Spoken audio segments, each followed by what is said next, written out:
Good morning. My name is Lee Taylor, and I'm going to go over a few housekeeping items before we get started. Our session today is Zoom webinar. That means that all attendees are muted and your videos are off. We are recording this session and will make the recording available as soon as possible. Please use the Q&A feature at the bottom of your screen for any questions. We will have time for question and answers at the end of the presentation. ASL interpreters will be on the screen throughout the session. You may change your view at the top portion of your screen. Also, we are using auto captioning this morning. If you do not see that on your screen, click on the CC button at the bottom of your screen. We all know that there are going to be technical difficulties, and for some of you that were on early today, you already saw some of that. So we appreciate your patience as we encounter any more today. The majority of the questions that I receive about the System of Care Learning Series is about the continuing education credits or certificates of attendance. So this slide is for you. You must be in the content portion of the webinar for at least 90% of the session to be eligible for a certificate. This is a mandate by the boards. Please do not leave the webinar until the conclusion of the Q&A, as that counts as part of the session. You do not have to enter your contact information in the chat because all attendees' time is tracked by Zoom. You must use the same email address to participate in the session as the one you used to register. It's our way of tracking who's in the room with us. And also, as you register for any more Learning Series events, please use the same email address to register. So this means that if you use your business email address to register for one, you need to use that same business email address to register for any of them, even if you're going to watch from your personal computer. In the coming weeks, not today, you will receive an email from me that will provide a link to access the session evaluation, then your certificate. You must complete the session evaluation to be able to access the certificate. There's a screenshot on here. You know what, guys? I did not advance my slides. This is what I'm talking about with technical difficulties. No one alerted me, so you must have thought I just had this all memorized.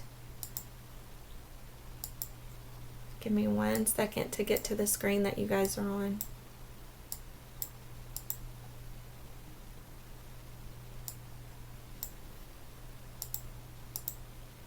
There we go. Sorry about that. Okay, this will make more sense now. So this screenshot you're seeing is the website that you'll go to when it's time to access your session evaluation and certificate. You are responsible for printing your own certificates. We don't mail or email those anymore. Directly from this website, you're going to be able to print your own. And it houses the last several years of System of Care Academy. So if you lose any of your certificates, all you have to do is go to this website and you can print them out from this year back several years. Okay, now let's learn about our presenters. Sarah Jemison is a certified prevention specialist and military family prevention specialist with 7 Counties, Inc. Sarah grew up in a military family outside the world's largest naval base in Virginia Beach, Virginia. As a Gold Star sibling and member of a large military family, she is deeply committed to military and veteran families and is honored to continue her family's legacy and service and sacrifice. Sarah works throughout the state of Kentucky with the local Veterans Affairs hospitals, the Kentucky National Guard, veteran service organizations, and other community groups and agencies to develop and coordinate evidence-based prevention strategies for military and veteran families, including the Purple Star Award Program and Yellow Ribbon Resiliency Program. Sarah received her bachelor's degree in sociology and criminal from St. Leo University and her prevention specialist certificate from the International Certification and Reciprocity Consortium. Our next presenter is Steve Cambron, and I have the honor of working with Steve in our department. Steve has worked in prevention for 20 years. During that time, he helped to develop the statewide network for Kentucky Agency for Substance Abuse Policy local boards and operationalized the Prevention Enhancement Site System. He has served as project coordinator for 3 SAMHSA grants and is currently project director for Kentucky's Purple Star Award Program, which seeks to create a sustainable statewide system to address the needs of military-connected youth. Steve is also the SINAR program coordinator, and he works closely with the Department of Alcohol Beverage Control, the Attorney General's Office, and the Department of Health Tobacco Prevention and Cessation Branch to reduce retail access of tobacco and nicotine products to underage youth. And our third presenter, and let me advance the slide. You guys were probably trying to tell me that I should advance it. There's a picture of Steve. And our third presenter is Natalie Shaner. She is the Child and Youth Program Coordinator for the Kentucky Army National Guard. Welcome, Sarah, Steve, and Natalie. And I'm going to turn it over to them. Okay, thank you all. Delighted to be here today. So we're going to start our slideshow. I don't know that Natalie is with us currently. She might be joining later. She might be having some computer problems. But anyway, we are delighted to be here, Sarah and I, and hopefully Natalie, to talk to you about what we are doing here in Kentucky to address the needs of our military connected youth. And what you're going to see here is kind of a journey that that our prevention system has taken based on a needs assessment that we did about 6 years ago. And that has kind of led us on this path and has expanded our services significantly in what we're able to provide military youth and families. And we hope that you will help us kind of spread the message, spread the awareness that this is a population that is experiencing some health disparities, both in terms of behavioral health and in terms of substance abuse. And for us in prevention, this has traditionally not been a population that's been on our radar screen. So we have taken these efforts. Most of what you see here has happened in the last 5 years. So let's look at our learning objectives. And oh, well, there's the presenters. And I'm not going to go over this. I'm presenting at home today, so I always start these presentations with a disclaimer, and that if a cat walks in front of the camera while I'm presenting, don't be alarmed. That kind of thing happens here sometimes. So don't worry about it. So basically, there's kind of 3 points, and I'm not going to read these, but anytime we make one of these presentations, we want our audience to have a deeper appreciation of what challenges that these military connected youth are facing. Because as I said earlier, they're not a population that gets a lot of attention. Veterans do, active service members do, and that's good. That's rightfully so, because they have very well documented needs. But what need is not as well documented are what those youth at home are facing as a result of these challenges that their parents are facing.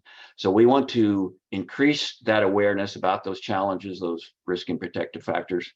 And we want to let you all know what we are doing in our prevention system to address those needs. And we want to engage you and your support to help us build resiliency for these military connected youth and families. Whether you're Friskies or you work for DCBS, whatever your affiliation is, I think there's room for everybody in this effort. And then we're going to talk about some strategies and some things that we are doing currently in Kentucky to bolster that resiliency. So go ahead, Sarah. Oh, okay. This is one more that I'm going to do. I'm showing you. Basically, we have structured this presentation based on this little graphic you're seeing here is what we call our strategic prevention framework. And as I said earlier, this whole process started with a needs assessment, and all of these steps are kind of interrelated. And so what we have done throughout these past, since 2015, this whole initiative started with our prevention, our Partnership for Success framework, which was a SAMHSA funded effort. And it was actually during that time that this population, the military connected youth, surfaced on our radar screen, based on some new data that we had. So we followed this framework to lead us kind of where we are today. So what you're going to see is kind of a step-by-step process throughout the presentation of how we built capacity, how we planned, strategies we implemented, and what our evaluation data shows.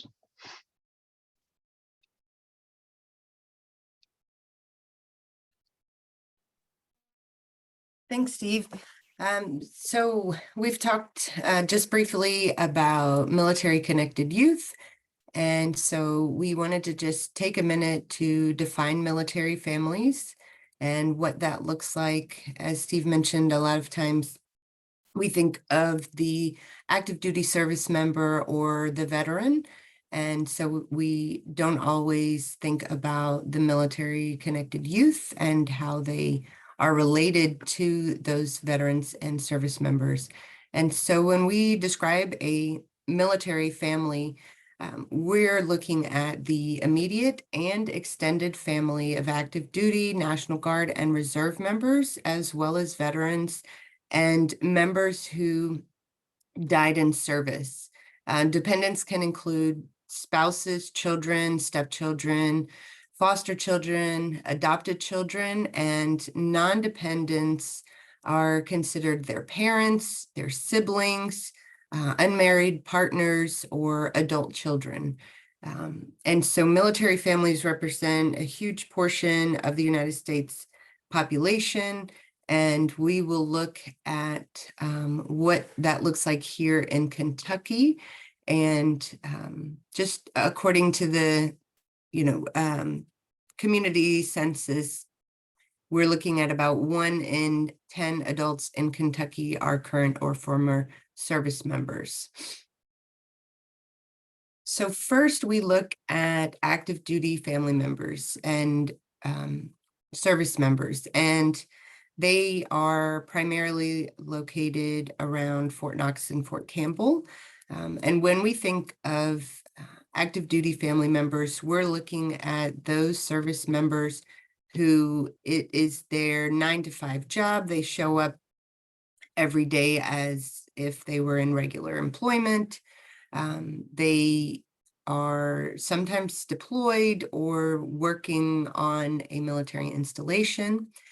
And so some aspects of military families is they often experience frequent moves throughout the country and throughout the world. They're oftentimes less prone to risky behaviors and substance use because of the strict regulations of military while in the military. They are typically more financially stable. They have a huge resource and support system within the military and the installation that they are assigned to. They have access to healthcare coverage, and they oftentimes experience a family cohesiveness because of that military community that they're surrounded in. And so when we look at Kentucky, this map shows the active duty installations throughout the state of Kentucky. And, as I mentioned, we think of Fort Knox and Fort Campbell, which are Army installations. And we also have several Coast Guard installations, and they patrol the Ohio River, and they're oftentimes not thought about when we think about Kentucky's military population. There are approximately 32,000 active duty service members at Fort Knox and Fort Campbell, and approximately 450 within the Coast Guard. So on average, about 32,500 active duty service members. So now we look at National Guard and Reserve family members, and they are oftentimes considered the part-time service members because they will work 1 weekend a month. They're required to do 2 trainings out of the year, but they are also oftentimes activated, which means they move over to full service, active duty service within the military. And that could be as a result of war in foreign countries. They also were activated to assist with the floods that happened in eastern Kentucky. They are activated to be sent to other states to assist with natural disasters. And so they are not always the part-time service members as we consider. Some of their characteristics or aspects are that they are typically geographically stable because they don't have to move a lot, especially with the Kentucky National Guard. They are just within Kentucky. Military-connected parents oftentimes juggle 2 responsibilities as far as employment is concerned. So they have their National Guard responsibilities and then also full-time employment responsibilities as well. They have less access to services on military installations, such as family and youth programming or other resources, because oftentimes they are located far away from their National Guard units, and oftentimes in rural communities. And so that can, having that lack of access to those resources. There's often a lack of knowledge of the role of the military. So even within the community, they are not always recognized or seen because they don't wear the uniform every day. And typically, if we don't see that uniform, we don't think that there are service members in our community. They can have a shift in their financial status, especially if a parent is called up to service. And oftentimes, the spouse has to shift their employment as well. And so sometimes that can cause some financial instability. They don't have access to health care coverage like the active duty service members unless they are on active duty orders. And even after active duty orders, those coverages can be removed. And especially considering with the youth, as mentioned, youth don't wear a uniform either. And so they are unseen within the community as well. So this map here shows the National Guard service members throughout the state, and it is divided up by the CMHC, the Community Mental Health Centers, and the Regional Prevention Centers. And you see that the New Vista region around Lexington has the highest number of National Guard service members because that's where the headquarters is and training center. And then throughout the state, you see the various numbers of National Guard. And there is a National Guardsman in every single county across the state of Kentucky. According to data, there are approximately 7,000 National Guard service members throughout the state and 4,700 reservists across the state. So putting our reserve component at approximately 11,700. And so now we look into our veteran population. And like the National Guard and Reserve, they are oftentimes geographically stable. They're not required to move around a lot. They can have financial stability, but depending on what their status is when they were discharged or when they completed their service or were no longer in the service. They could have access to financial benefits, but it's very possible that because of the time that they served does not allow them to access those financial and coverages. In addition to their healthcare access, not every veteran or previous service member has access to VA healthcare. And so that could just vary depending on the time that they were in service. They're oftentimes invisible. As you see these hats, that's usually when we can see the veteran population within the community. However, especially female veterans are oftentimes unseen or seen as the spouse of a veteran rather than the veteran themselves. They could experience service-related injuries, whether physical or emotional injuries, which can also have a huge impact on the family. They're oftentimes missing that camaraderie that they once felt within the military. And they're most likely to pursue education past high school. And this map just shows the veteran population by county within Kentucky.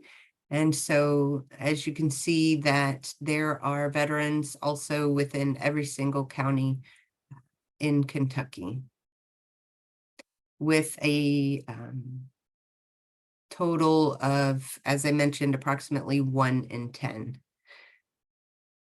And it looks like Natalie may have been able to join us. Natalie, I don't know if you're... Yes, I am on. I apologize about that. Yeah, not a problem. Glad you're able to join us. If you would like to present on your slides. Of course.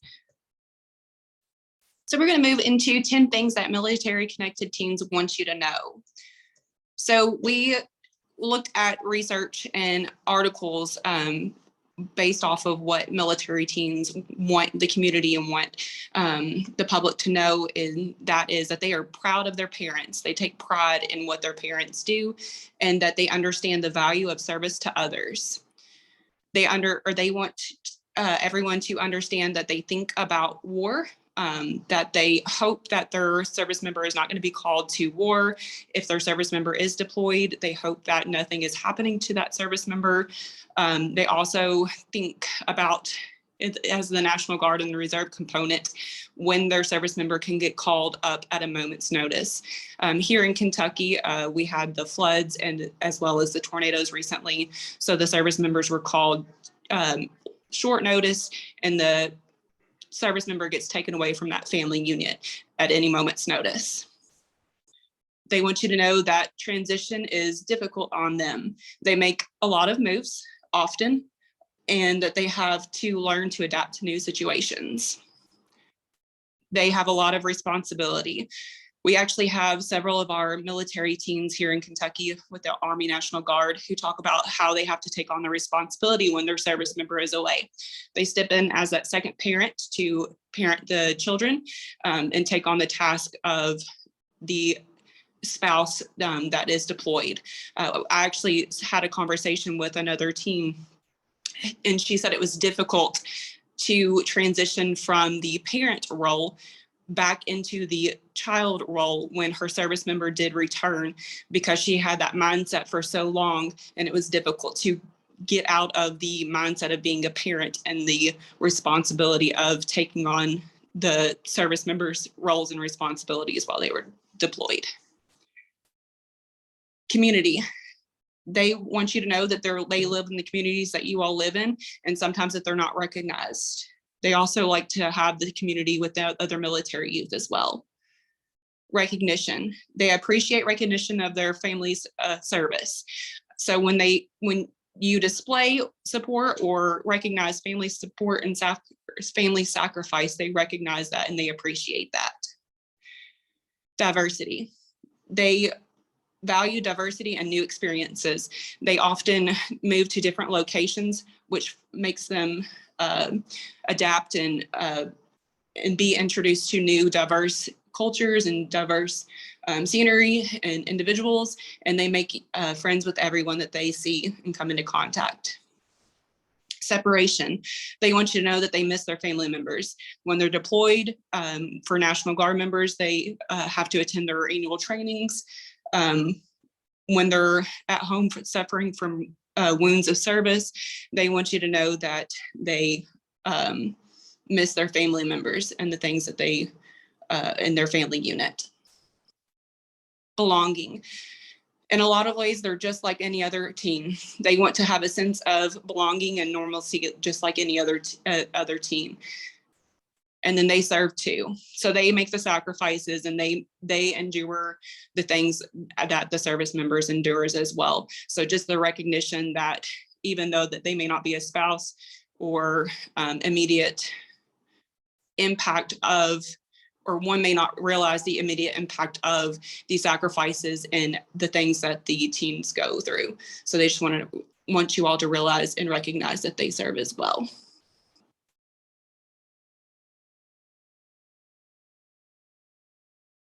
So this map here just shows the military connected youth of 10th grade students across the state of Kentucky with the regional prevention centers, and the highest concentration, of course, is the Pennyroyal CMHC or Regional Prevention Center, because it is right outside Fort Campbell, and Communicare, which is right outside of Fort Knox. And then we have Four Rivers, which is also very much close to Fort Campbell as well. And we estimate that there are approximately 40,000 military connected youth within the state of Kentucky.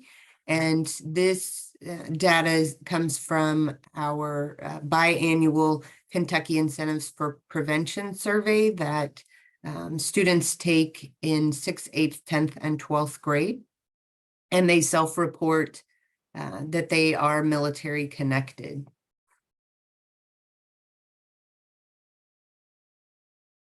The military culture values strength and values resiliency. This is something that is drilled into them from the moment that they swear into the military and go to basic training. Excuse me. However, some families are at greater risk. As we mentioned, with the various types of service members, National Guard and Reserve families can be at greater risk because of that lack of access to community resources, families who experience multiple deployments, families who don't live close to military communities, single parent families or dual parent families, which means that both service members are in the military, those that experience frequent change, and family members who experience mental health challenges, and whether that is before service or after service or due to service as well. And these families can be at greater risk for substance use and behavioral health issues as well.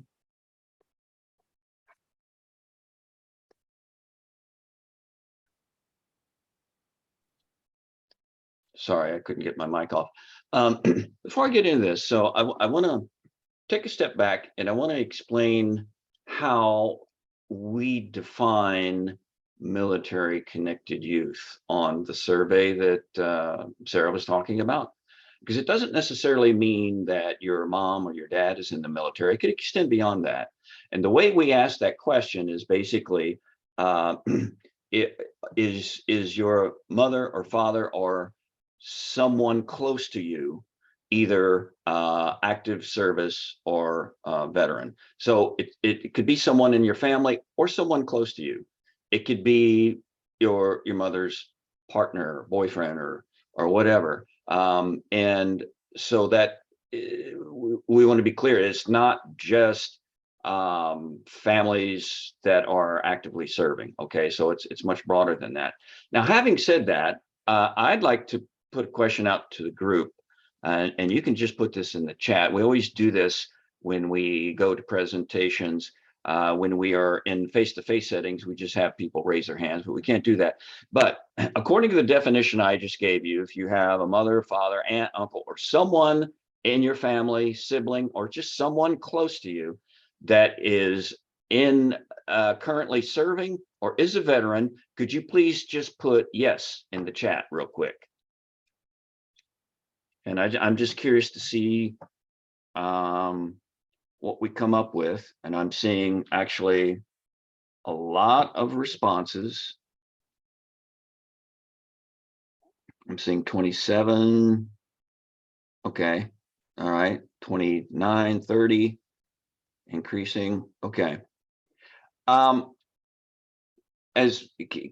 go ahead and keep putting that information there. The reason we do this is because frequently, as Sarah, mentioned, that we have the kind of the invisible military presence in communities that are not on the bases, and that's, you saw the guy. He's half of his uniform looks like he's a police officer, and the other half is a National Guard member.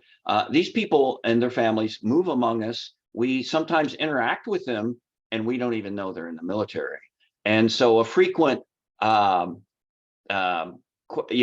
challenge, or a frequent thing that we get from service providers, and when we're doing this kind of work, is they say, "Oh, well, we don't have any, we're not on a military installation. We're not close to Fort Knox. We're not close to Fort Campbell. So it's really hard for us to connect." Well, I see 36 people in this chat who've said they have a military connection. And when we go to schools and we do the Purple Star Award ceremony, and we have the kids raise their hand, it's really amazing how many kids you're sitting in a gymnasium, the number of hands that raise. So just think about that in our discussion, and think about that as a takeaway, that we have a much higher military presence than you would think, even in your own community. So looking at these rates of child maltreatment and family violence, I'm going to get into a little data, but it's not going to be really heavy, but I just want to review some key data points here. We do know from research that mothers are three times more likely to engage in child maltreatment when their spouses are away. And by maltreatment, I don't necessarily mean physical abuse. It just could be neglect and things like that. And also rates of domestic violence and alcohol abuse, both of which, as you know, are linked to child maltreatment, are higher in the military population. That's just part of the stressors that is in that population. And we also know that about, it's not an exact number, somewhere between around 40% of military families who are experiencing domestic violence have also been reported to have some form of child maltreatment. So those incidences of domestic violence and child maltreatment, unfortunately, are higher in this population. I think from our discussion that we just previously mentioned, you kind of get an idea of why that is, right? It's a lot of stressors, a lot of deployments, parents coming back with PTSD, and all of those are contributing factors to these increasing rates of child maltreatment and family violence. So let's take a look now at this, our peer victimization. Again, this comes from that Kentucky Incentives for Prevention survey. So this is some trend data going back to 2016. So what this graph is showing you, we have two data points. That gray data point on the bottom is those kids on the survey that reported not having a military connection. There was no one in their family that they knew about that served in the military. So that's the gray bar. And then that purple bar above it are those youth who said, yes, I have one, possibly more military connected youth, military connections in my family. And so what you see here is a clear trend, right? Regardless of the year, those kids who report a military connection have higher rates of peer victimization. Now, what do we mean by peer victimization? We're talking about a whole compendium of things like bullying on the school grounds, being verbally or physically threatened on the school grounds, cyberbullying, or actually physical violence done to that person, unwanted sexual advances, etc. And based on our previous discussion, you kind of get an idea why this might be the case, because of the frequent transitions that military youth are exposed to. The Department of Defense estimates that if your parents are career military, if you're a child, you're going to experience probably anywhere from 6 to 9 different schools throughout your K-12 education. And that's a lot of adapting to do. And that means that these kids are kind of perpetual new kids. They're always going into the community. They don't have friends. And unfortunately, they're not always welcome, right? And so that contributes to some of these data points that we're going to see. So let's look at the behavioral health side of this. So this graph has 3 data points. I'm just going to go through it real quickly. The addition here, again, the gray bars, the no military connection. That light purple one is with one. They report one member of their family or someone close to them, and then the dark purple is they have 2 or more. So we got an extra data point, and guess what? You see in all cases, regardless of the indicator, that those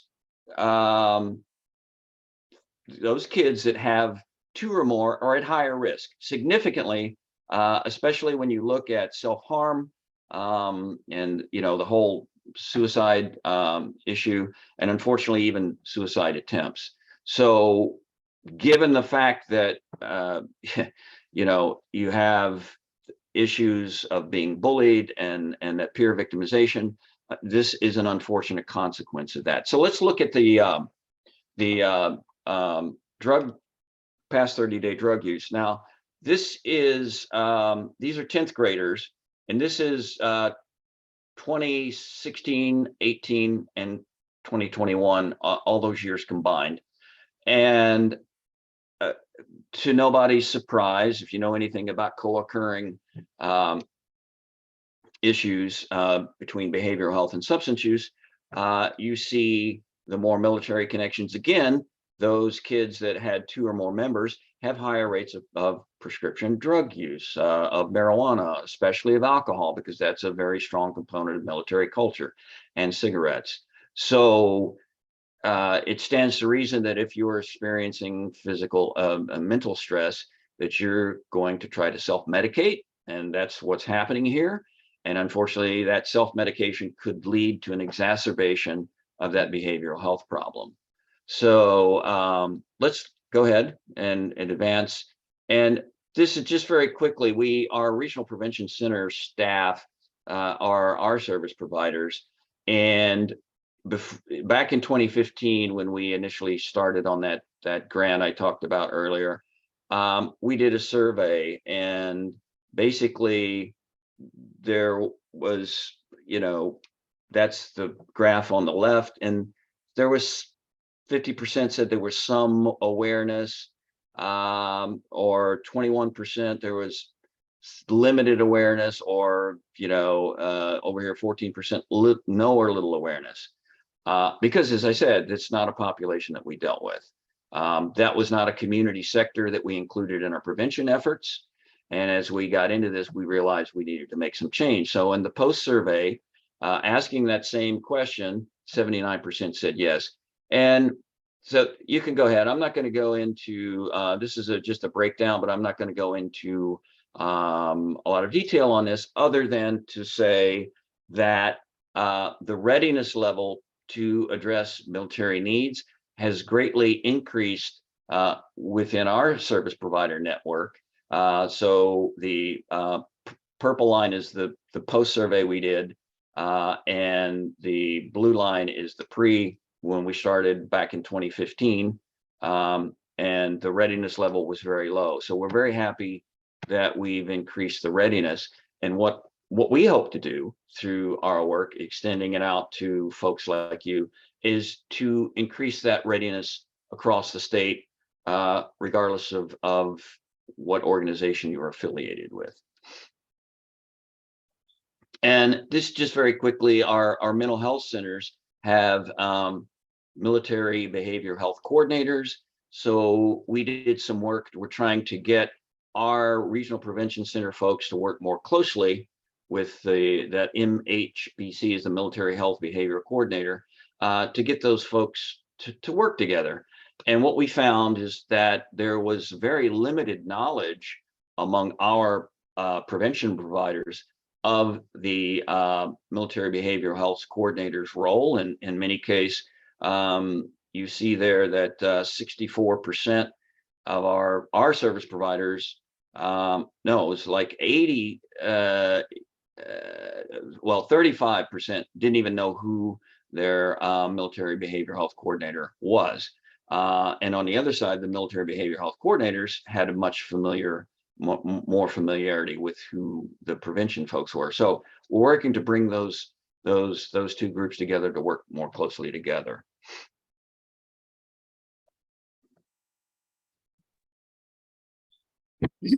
So one of the programs that Natalie coordinates with the Kentucky National Guard is the Teen Council. And Natalie, I don't know if you want to give some background on what they do throughout the state.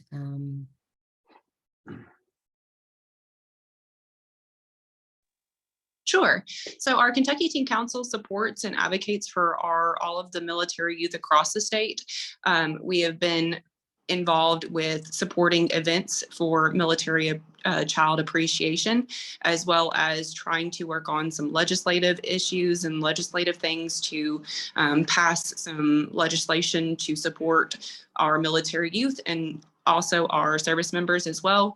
But it's a goal of trying to connect our geographically dispersed youth, specifically the Kentucky National Guard, and getting them together to create new ideas, to create support for all of the Kentucky National Guard youth, and working on efforts to better the lives of our military youth and making them feel supported and recognized for their efforts and sacrifices that they have. And these National Guard youth have, on the Teen Council, have an annual training, and I was honored to be able to work with them at one of their annual trainings back in 2019. And I showed them that same data that you saw just a few minutes ago. And we went through analyzing the data and really taking a look at why they thought that military connected youth are experiencing disparities within behavioral health and mental health. And some of their feedback and common themes were the fact that they don't know about other military connected youth within their schools or within their communities. One young lady described being bullied in school because she would talk about her brother being deployed in Africa, and nobody believed her. And so they teased her and they picked on her a lot. They believe that the people, schools, and communities are not understanding of their life as a military youth. And so because of that, they're not always supportive of the military family and of them. As Natalie mentioned, they are geographically dispersed, and so they don't always have an opportunity to connect with those peers outside of the teen council. They experienced a lot of feelings of abandonment and depression, especially when the service member is deployed, because of lack of communication and knowing what's going on, and that they're greatly impacted when the adult in their family experiences mental health or substance use issues. And one young teen mentioned that, and it was a dual family, service members, both parents were in the military, and when one of the service members returned home, he was completely different and never wanted to go out in public with them, and was very much separated emotionally from the family. So some things that they thought would help with these issues that they were experiencing were that teachers in schools who disclose that they have a military connection or that they're former service members, they feel very supported by those teachers because they understand what the youth are experiencing.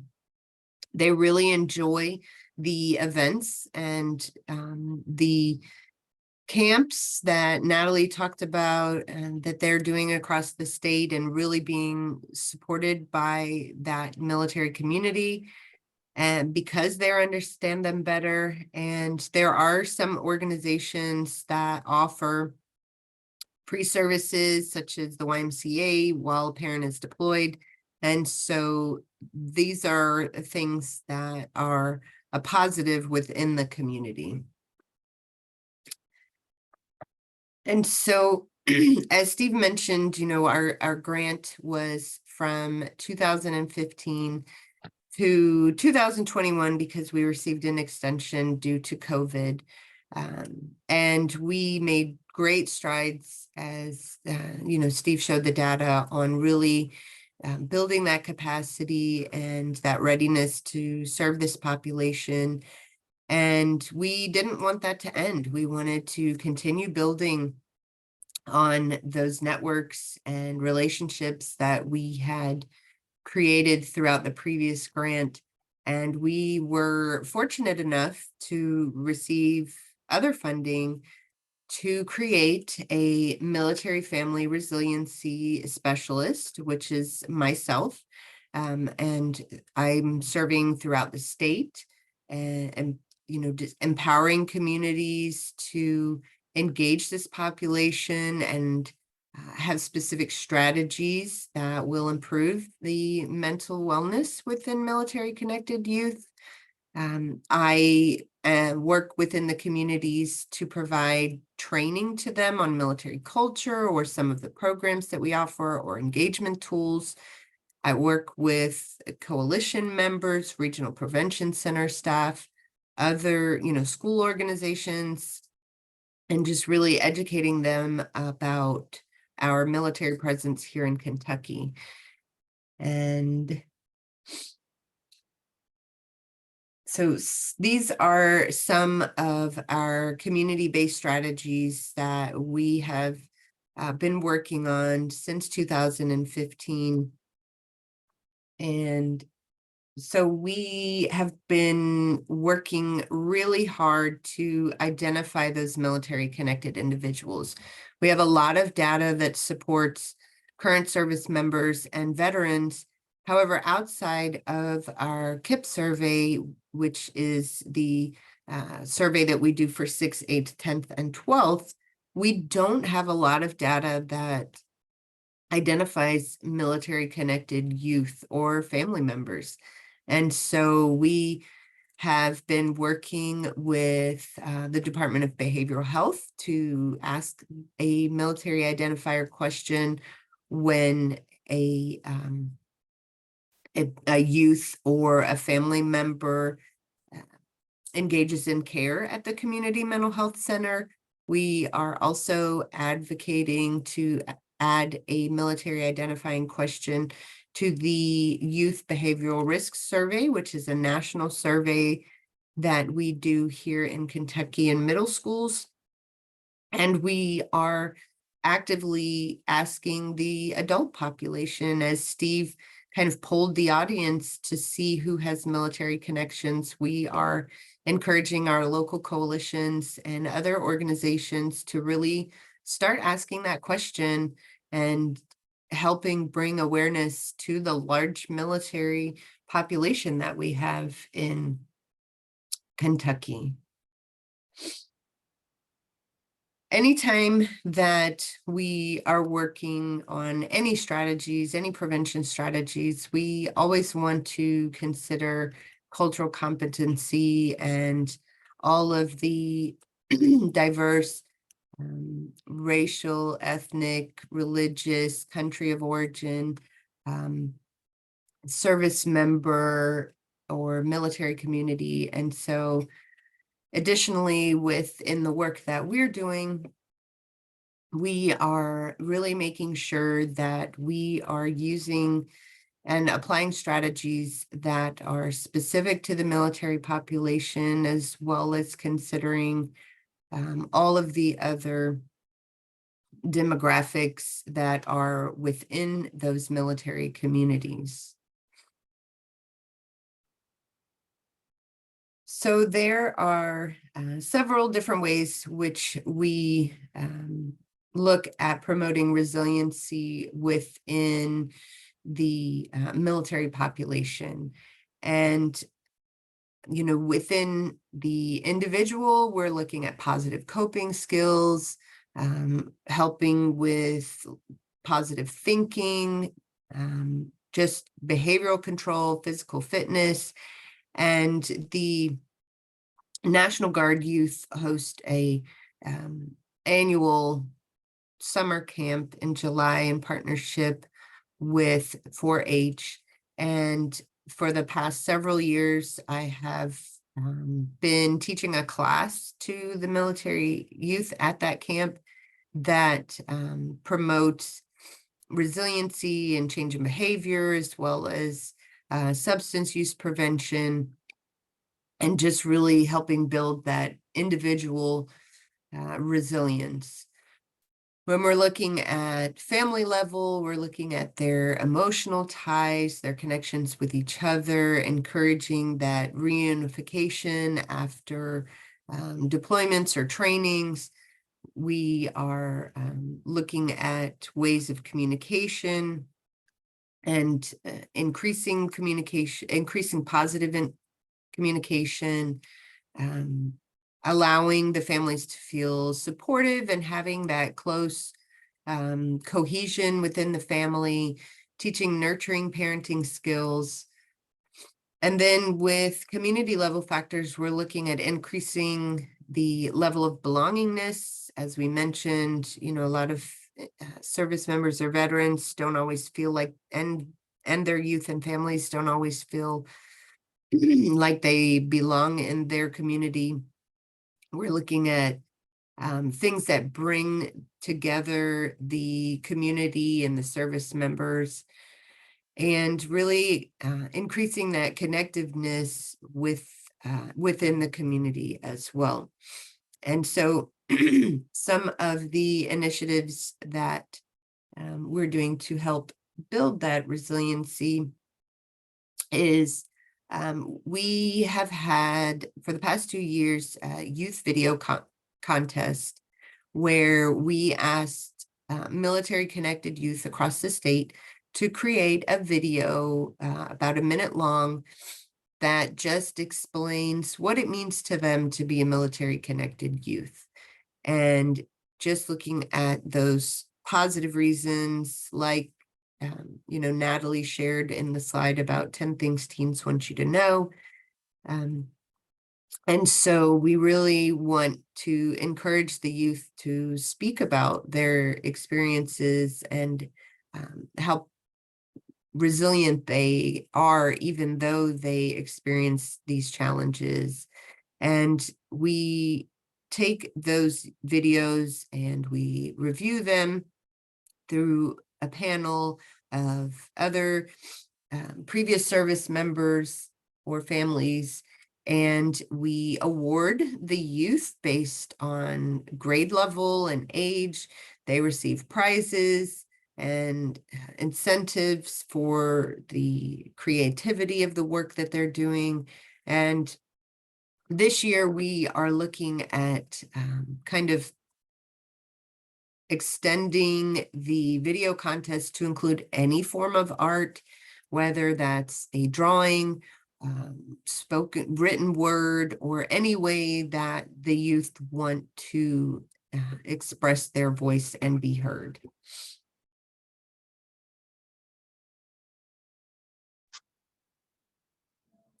So April is actually Month of the Military Child. It is sponsored by the Department of Defense.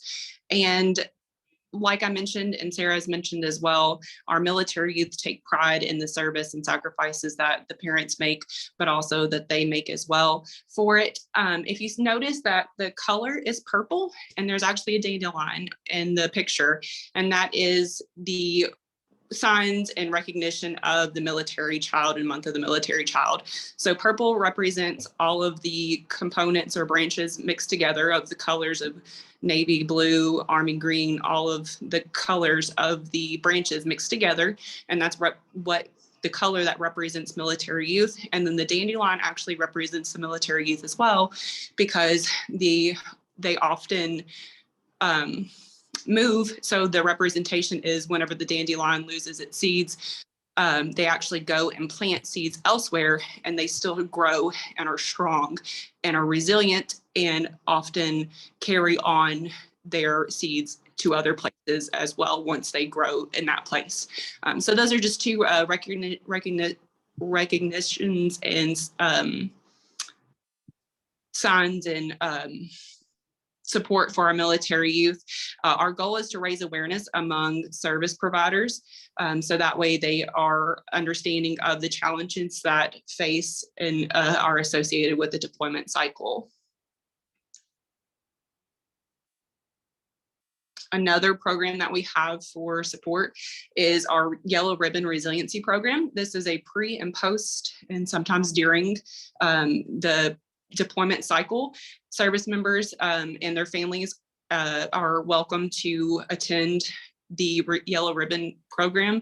It's typically a 1 day or 2 day event where the service member and their family members, typically their spouses or parents or siblings, whoever is within their family unit that they want to bring, they actually learn about resources and different benefits and such that they have for the deployment, pre or post deployment. Like I said, there also are during events as well to make sure that family members are being connected with other family members.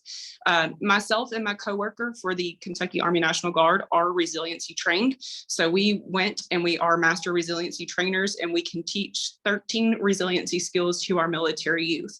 So we use our educational based training for our military youth during these Yellow Ribbon Resiliency weekends, so that way we can make sure the kids are resilient and have ways to adapt to different challenges in during the deployment cycle. It also works on the back end for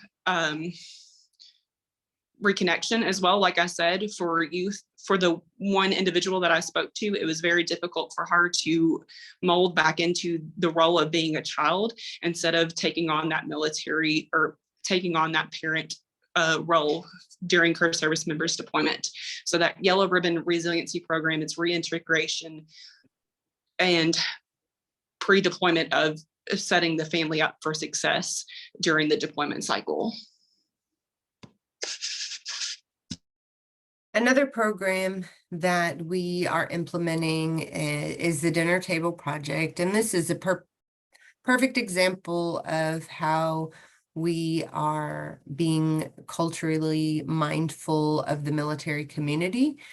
This program was created by the Four Rivers Behavioral Health Regional Prevention Center. And originally when it was created for a universal population. And its goal is to give families an opportunity to eat together without using electronic devices. And so they put their phones and other devices aside into this box that is provided to them. They're given table games that they can play and talk to each other, having conversation starters, and really just taking that time to engage with family.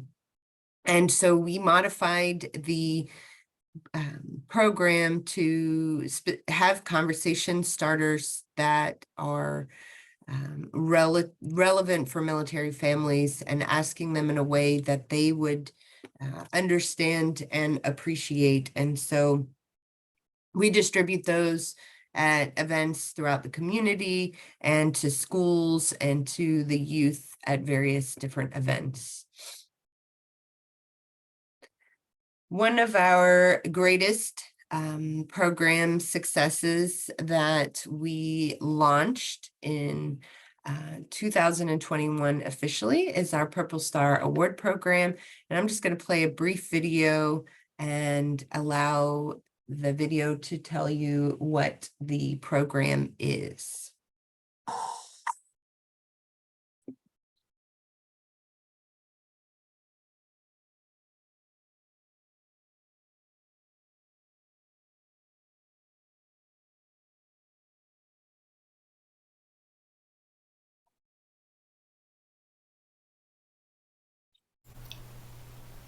Sarah, is this supposed to have sound? Now it does. Yes, it is. Let me stop share.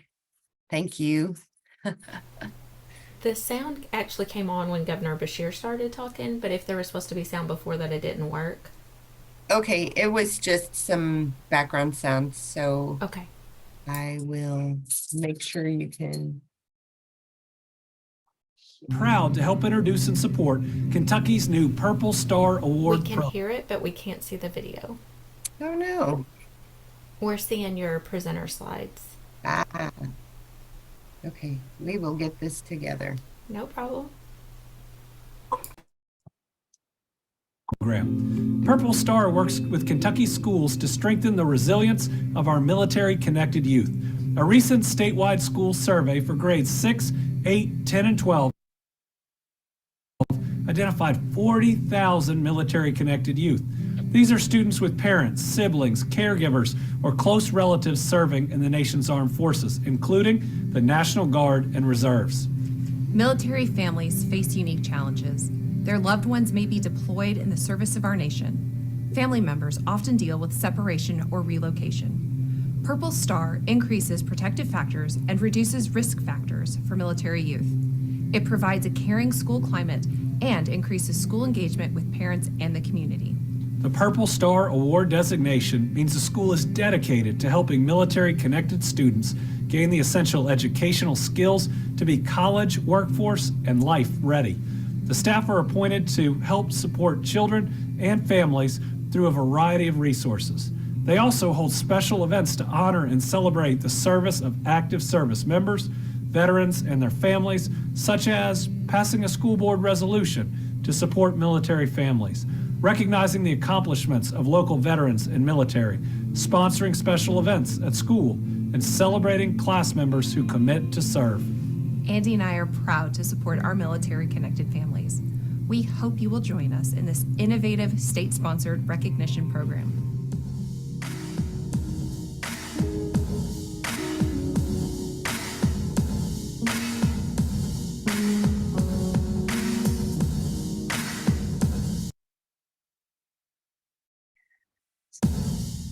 Let's see if I can. Okay. So as described by Governor and First Lady Beshear, this is an actual award that schools receive after completing 4 steps, which is to designate a Purple Star liaison within the school that acts as a point of contact for military youth and families, whether it's, during a difficult time or a youth just needs someone that they can talk to. The liaison is required to attend a training that was developed by the University of Kentucky, which provides military cultural background as well as the impact of service on military connected youth. And they are required to do one of those additional support activities that was spoken about in the video.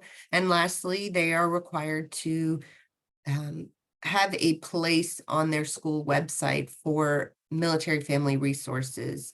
And once the school completes those 4 activities, they submit a application to our advisory board, which is made up of stakeholders at the state and local level, from service members and veteran organizations, such as the Kentucky Department of Veteran Affairs, the Office of Military Affairs from the governor's office. And so there are a lot of key advisory members on our board that review the application. They really guided the program, created the logo, vision, mission. And so they review the application and they physically go to award ceremonies at the local schools and present the schools with the award.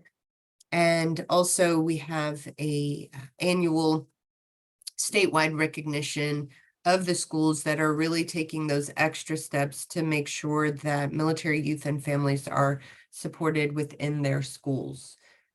It is currently being implemented by 41 states throughout the US. So in the interest of time, I'm not going to spend a lot of time here because I know we've got some very good questions in the Q&A. But we did want to mention, as we described our framework, the last piece of it, which we're looking at now, is that whole evaluation piece, right? Because if you don't have evaluation, you don't know if it's working or not.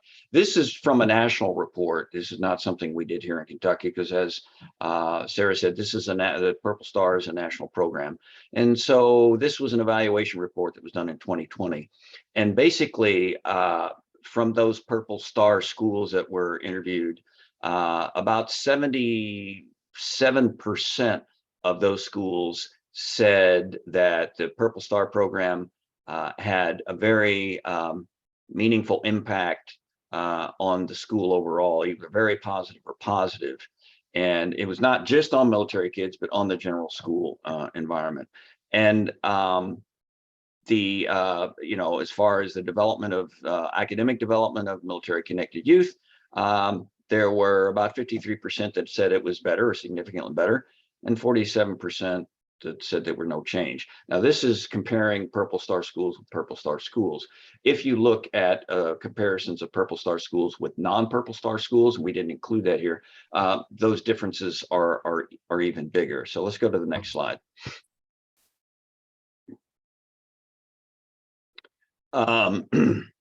This is basically how we work our evaluation piece. Our evaluation folks at REACH keep us on task. They are helping us to evaluate the annual survey that we do with those liaisons, because we want to see what we can do to improve our services. And if we need to include anything in the training, we monitor that KIP data that we showed you to see if those behavioral health consequences are going down, if the substance use among military youth is going down. And so we also want to look at the survey data comparing those Purple Star schools with non-Purple Star schools. Next slide. So this is our trend data on looking from 2014 to 2021. And this is on reported suicide attempts. Unfortunately, looking at that, the trend was increased, not only among military connected, but among just general. And I think this was a national trend. And you see that uptick happening 2018, and especially between 2020 and 2021. We suspect that COVID had a lot to do with that. So we were not as successful as hitting the mark on our behavioral health outcomes as we would have liked. However, when we look at substance use, which is the next slide, you see that we did make quite a bit of progress there. And this is again the the dark purple is those who didn't have a connection. That's the one on the bottom. Light purple is military connected youth. And those went down for both populations. And so that was a significant decrease in all factors. However, alcohol remained higher because, again, that's a stronger part of military culture. And they started from a higher point there than the other substances. So we were able to impact that part of the problem, not only among military connected youth, but among the general population of youth. Just a couple of quick lessons learned, and this is kind of a take-home message for that we provide to everyone we do a conference with. Is just sensitivity to military culture. Again, this is traditionally not a population that we are used to working with, and a lot of folks are not used to working with. And if you are working with youth, it would, try to ask that question if they have a military connection, because very often if kids are acting out, they're not acting out to act out. It might be a result, a symptom of what's going on at home. And what's going on at home may be that their parent has been deployed. And we've had instances where military parents tell us that the guidance counselors really didn't know what to do with their youth. They suggested divorce counseling, which is not really an appropriate strategy given that the parents were not going through divorce. They were going through deployment. Okay, so next slide, please. Okay. So we talked about a lot of great things that we've been doing across the state for our military youth and our military families to promote that resiliency and well-being. And we want to continue the work that we are doing, as well as doing more. And that's at a state level and a local level. And within the Purple Star program, we've created and sustained a statewide support system within schools and communities that are working together. And we want to be able to implement all of these programs in every community within Kentucky to really promote those military individuals that are in those communities. We've partnered with the Kentucky Injury Prevention Research Center. They help provide funding for us for this program. And we have the advisory board, we have the governor's support for this program, and really want to push these initiatives forward at a state level. Some of the local initiatives that you all can be a part of and promote are partnering with these schools and communities and foster those diverse and inclusive and supportive environments for military families. You can educate schools and communities about military culture and the challenges they face. As you all reported, there's 39 of you that have those military connections and can not only speak to the things that were shared today, but your own personal experience as well. We ask for you to seek funding with other local organizations to be able to implement these activities and involve those regional military behavioral health coordinators within the work that you're doing.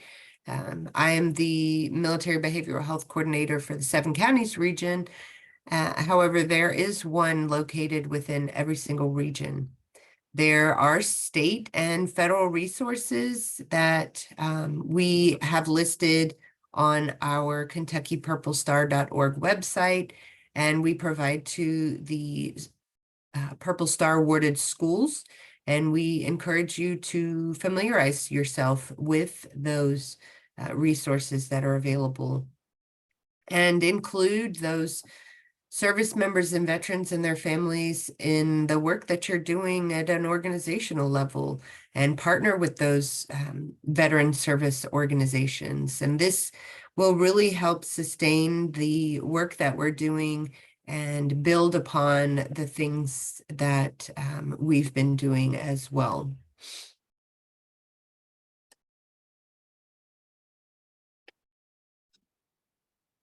So now it's the call to action. What can you do when your organizations or in your community to support military youth? You need to ask the question, identify, do you have a family member who has served in the military or is currently serving? Educate yourself. Like Sarah said, if you educate yourself, then you can take that information to your communities. Educate yourself about military culture, resources available to service members, the veterans and their families, programs and services available. And then, like I said, you talk to your communities about it, members and school principals about the programs that help and increase resiliency for military youth, encourage them to implement the programs. You learned about the Purple Star Initiative today. Take that information. If you have a child in school, take it to your child's school, even if it's not a military dependent. It is a great resource for other military youth that might be in the school. If you would take it to your school boards, and then include the needs of military youth in your organizations, in your programming, and your prevention efforts. So utilizing all of the information and the resources in your day-to-day work to better the lives of our military youth.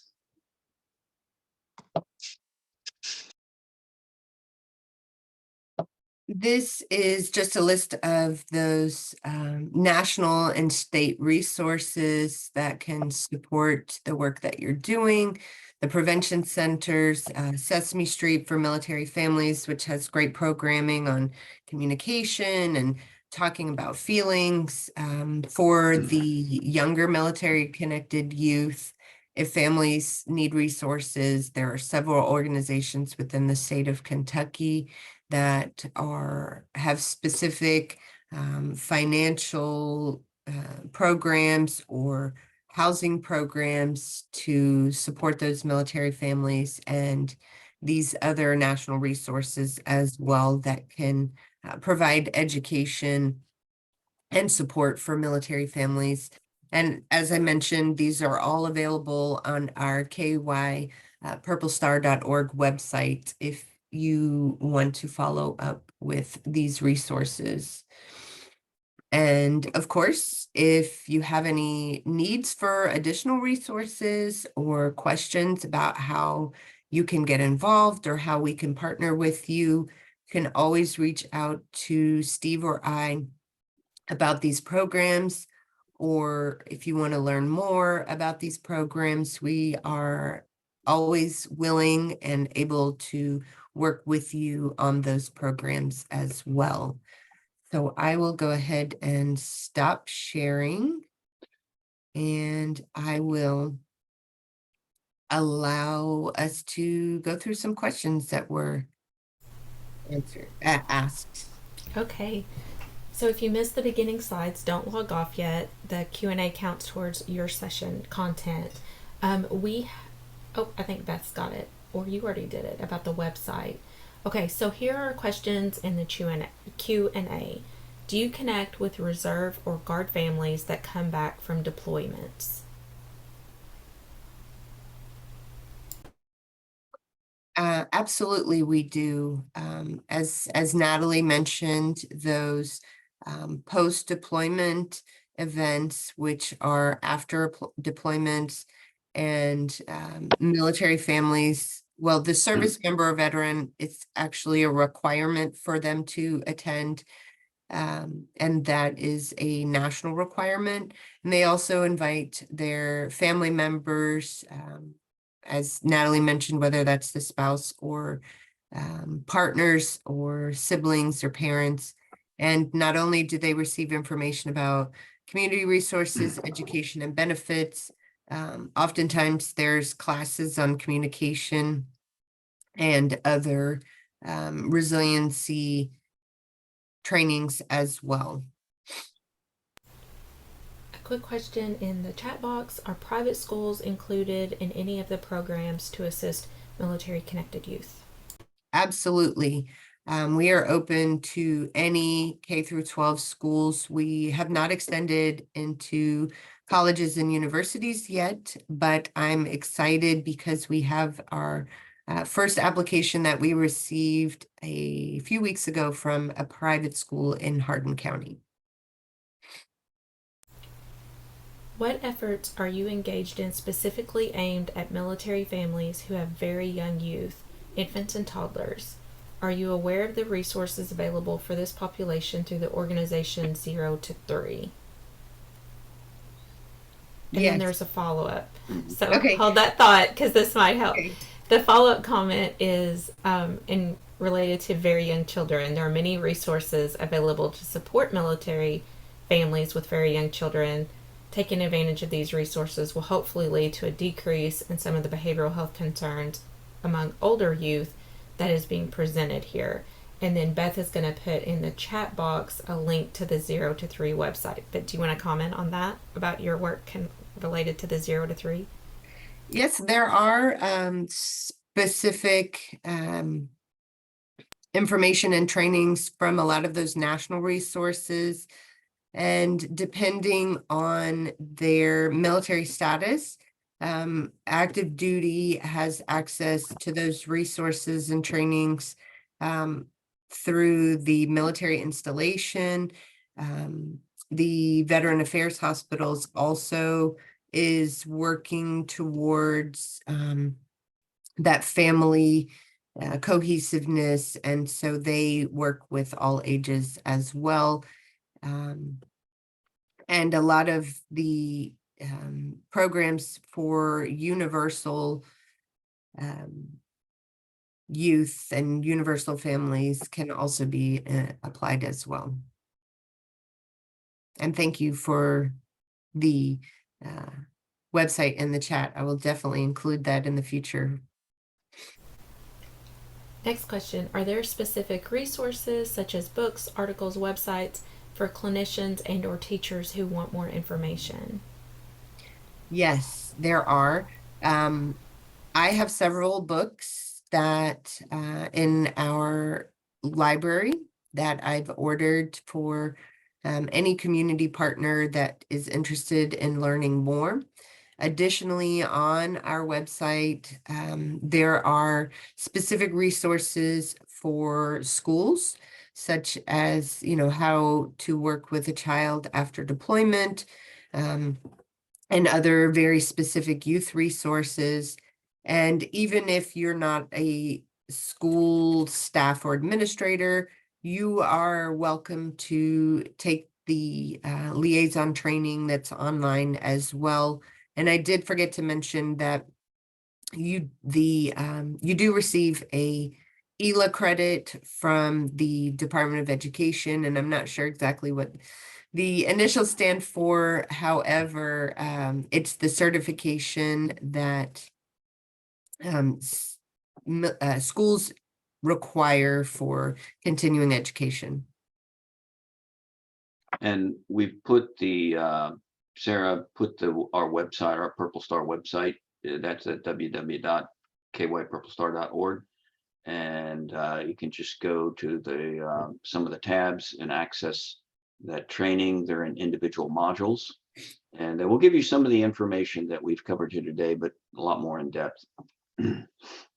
Natalie also put in the chat the Sesame Street for military families, and one of the, let me see here, the resources that we have listed is Military Kids Connect, which is listed on our website, and they have very specific resource information for schools as well. And we have just a comment that many colleges have veteran program services coordinators within their campuses as well.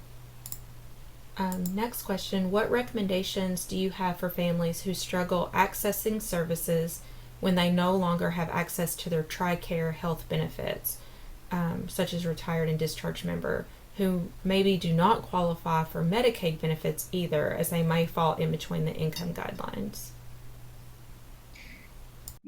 So it is, I will definitely agree that it is really hard to navigate that system for benefits, because the word veteran has so many different definitions according to whether you are looking at national benefits or state benefits, and discharge status, which means how you left the military. If it was a honorable discharge, which means you were separated from the military on good terms, or dishonorable discharges. And so there are regional veteran service officers that can help the veteran navigate those systems. They get hands-on help with, looking at Kentucky resources through the Kentucky National Guard or national resources. I know due to several national initiatives, the Veteran Affairs hospitals, regardless of veteran status, are required to treat mental health conditions for 1 year. But a lot of, like I said, those other regional liaison officers can help support those service members and even attest those discharge statuses as well. I'd also like to mention, if it's concerning a behavioral health problem or potential substance abuse issue, they can also seek help at our community mental health centers, specifically through that a military behavioral health coordinator, because that's what they are assigned to do, to plug them in to resources to help coordinate that. And additionally, thank you, Steve. They have several of the community mental health agencies have grants that they received that are specifically working with the military population and allow those grants. And the grants can provide, case management and things like that can help access other resources beyond mental and behavioral health.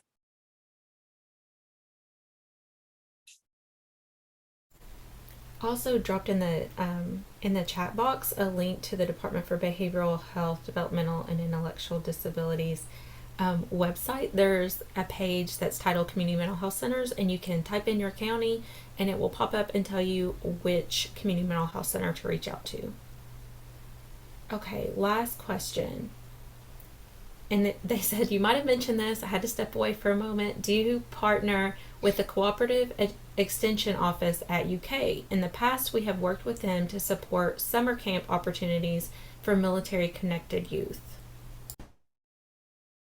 In some communities, we have engaged the co-ops, and we are working to increase that, especially with the schools, because when we require schools to create a resource page on their school website, not only do we want them to include some of the national and state resources, but we're really encouraging them to look at those local resources, those resources within their counties that are supporting military families. And so I was not aware of current initiatives that are going on in the co-ops, but thank you. I will definitely look into that further.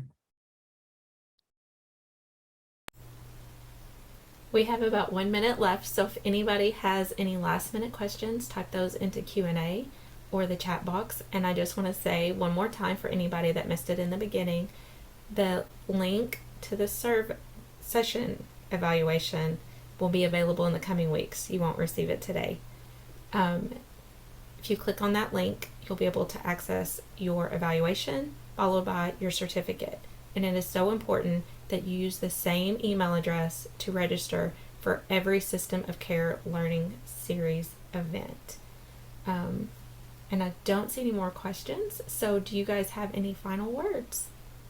Well, I would just like to thank your audience for the suggestions that they've provided.